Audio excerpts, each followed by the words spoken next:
Hey everyone, grab your jump ropes. And if you're a beginner, this exercise could be especially good for you. What we're going to be doing is a side swing step combination. So if you're new to doing side swings, you can begin with your rope towards one side of the body. For example, I have my left hand here, my right hand here, and I'm keeping a gap between my arms to begin with. And what you're going to do is you're going to swing, you're going to bring the right arm over across the left, back, back. So I have my right arm to the outside, and then it goes, when it's going across the body, it's going in front of the left arm. Okay, so to begin with, you can keep your arms, your hands far apart here. You can even use your body to just sway a little bit if you will. I'm kind of fighting against the wind here, pushing from behind me. So to begin with, as I said, you can keep your arms far apart, and then with practice, you can bring your arms, your hands, your wrists closer together and keep tighter gap between the two ropes. The key is you want to try to keep the two ropes separated. So notice here, they're not twisting.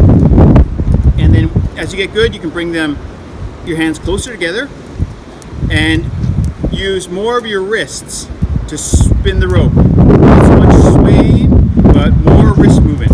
And now what we're going to do is we're going to add in a step combination. And I'll do this slowly here.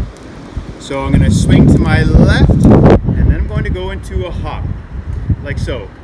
Hop, step, step, hop, step, step, hop, step, step, hop, step, step, hop, step, step, hop, step, step, hop, step, step, hop, step, step, hop, step, step, hop.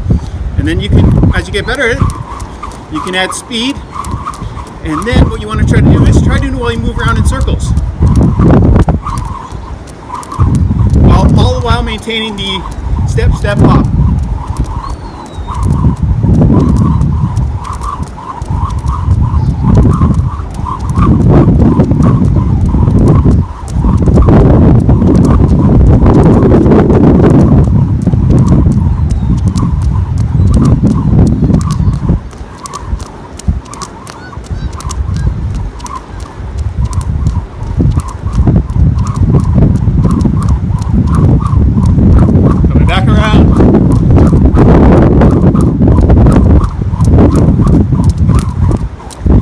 As you're new to this, just go slowly. Hop, step, step, step, step, hop, hop, hop.